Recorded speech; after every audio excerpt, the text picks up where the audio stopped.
Hi guys, Justin here of Figatech, and as some of you may already know, POCO has been consistent in maintaining their bang for your buck reputation since 2018. And now they're bringing us one of the most affordable 5G smartphones with this POCO M3 Pro 5G. Looking at its key specs, we get a MediaTek Dimensity 700 processor, a 90Hz refresh rate display, a 48MP main camera, and a large 5000 mAh battery.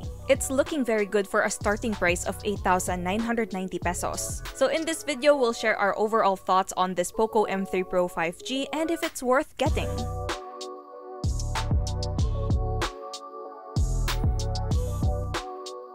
Starting with design, the POCO M3 Pro 5G has a familiar 2020 glass stick design with a triple camera module on the upper left corner. The black bar surrounding the camera bump has a bold POCO branding, which I'm still not sure if I'm a fan of. But being a highly smudge magnet device, you'll most likely put a case on this for an easy fix. Up front, we get a 6.5-inch Full HD Plus IPS LCD display with fairly slim bezels and a slightly thicker chin. The bezels don't really bother us, but we do prefer having a small punch hole notch on the side instead of being in the middle, which is the case for the POCO M3 Pro. But that's just us, of course we have our own preferences. For protection, it's covered with Gorilla Glass 3 and a pre-installed screen protector. Located on the right side is the volume rocker together with the power button that doubles as a fingerprint scanner. They're all tactile and easy to reach. Meanwhile, on the left side is a hybrid card slot for either 2 nano SIM cards or 1 nano SIM plus a micro SD card. Up top, we get an IR blaster beside the secondary microphone, and we also get a headphone port here, which is always nice to have even if we do prefer it placed at the bottom part. More on the bottom, you can find its down-firing loudspeaker, main microphone, and USB Type-C port. Overall, just like its predecessor, despite being a budget smartphone, it feels and looks more like a mid-range device, and that's good. By the way, the unit we have is in the Power Black color, and it's also available in Cool Blue and their signature POCO Yellow. More on its display, it's pretty much the same one used in the global version of the Xiaomi Redmi Note 10 5G. That's a 6.5-inch LCD screen with a 2400 by 1080 pixels resolution and a pixel density of 405 pixels per inch.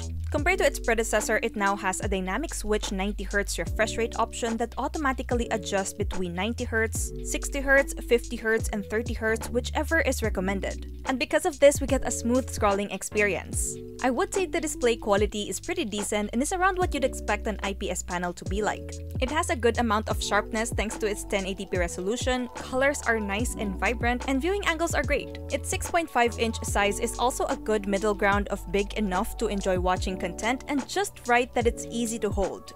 As for audio, sounds are produced by the loudspeaker and low-key through the earpiece. It can get loud enough for a small room, but I wouldn't use it at a max volume much as it can sound distorted. The highs and mids are present but not so much for bass, which is common for its price range. Checking out software, the POCO M3 Pro 5G runs MIUI 12 on top of Android 11. Whether you've used it before or not, MIUI is always nice to use thanks to its clean look and user-friendly interface. Some of the cooler features include an updated control center, navigation gestures, awesome animations, a sortable app drawer, and some of the best built-in wallpapers out there. I mean, come on. The only issue we have is the scattered ads across the interface. You can remove them, but somehow they can still manage to pop up 1 or 2 ads from time to time. There are also a number of pre-installed apps that you can uninstall if you don't plan on using them. Now locally, the M3 Pro 5G is available in either 64GB or 128GB of internal storage. The unit we have has the latter, and out of the 128GB, we get a usable 108GB out of the box. You can expand it through the hybrid card slot if you still need more space. Moving on, biometric security options available here are the side-mounted fingerprint scanner and face unlock. Both are reliable enough, but of course expect the fingerprint scanner to work faster. Performance-wise, powering the POCO M3 Pro is the fairly new MediaTek Dimensity 700 5G chipset, which has a Mali G57 MC2 GPU and is paired with 4 or 6GB of RAM. What we have is the 6GB plus 128GB configuration. It can surely handle graphic-intensive games well with rarely noticeable stutters. For a further idea of where the POCO M3 Pro stands in terms of performance, check out the benchmark scores we got.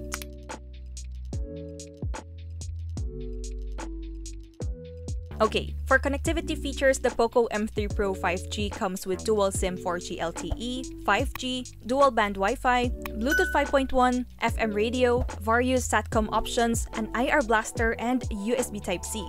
And as for battery, keeping this device running is a large 5000 mAh cell with support for 18 watts fast charging. That's a huge capacity despite being somewhat the standard with mid-range phones nowadays. If managed correctly, this can definitely be stretched up to 2 days of usage. In our standard video loop test wherein we kept a 1080p video on loop at 50% brightness, 50% volume, earphones plugged in, and airplane mode turned on, it yielded a very good 20 hours and 50 minutes. Meanwhile, in the PC Mark's battery test, it got a complete 10 hours and 9 minutes. Charging, on the other hand, takes around 2 hours with its 18 watts fast charging tech. 18 watts isn't that fast, but it's still a bonus feature to have since most budget smartphones don't support fast charging.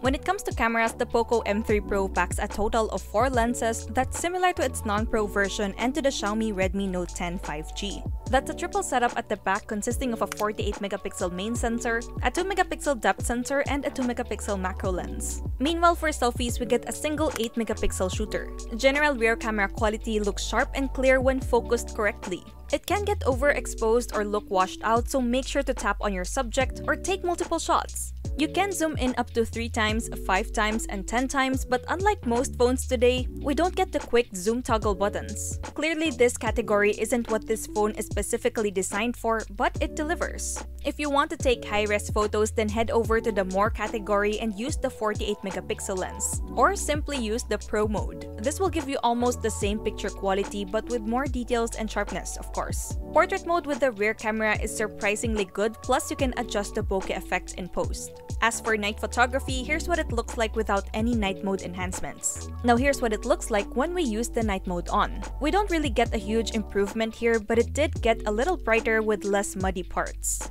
As for selfies, shots often look pale compared to the subject's natural skin tone, but it's good enough for casual social media posts. Using the portrait mode for selfies is also adjustable in post. Now for videos, the POCO M3 Pro 5G can shoot up to 1080p at 30 frames per second, which is probably more than good enough for most users who are just looking to record a quick clip for social media. However, do note that it doesn't have any stabilization as expected. Alright, before we wrap up this review, let's talk about price first. The 4GB plus 64GB variant has an SRP of 8,990 pesos, while the higher 6GB plus 128GB has a price of 11,990 pesos. The most upgrade from its predecessor is its 5G-capable MediaTek Dimensity 700 chipset, 90Hz refresh rate display, and a higher configuration option, so it didn't really go too far. Nonetheless, on its own, the POCO M3 Pro 5G sure is one of the most sulit 5G smartphones that you can get with mid-range qualifications. It's a very good choice if you're on a strict budget but still want a phone that's reliable enough for your day-to-day casual use. And that's it for this review, guys. Please share with us what you think about this POCO M3 Pro 5G in the comments below. Would you buy one? Let us know. And if you enjoyed this video, be sure to drop a like, subscribe to our channel for more content, hit that bell icon so you don't miss any future uploads, and be sure to visit yugatech.com for the latest tech news and reviews. Once again, this is Justin, and don't forget to wash your hands and stay at home.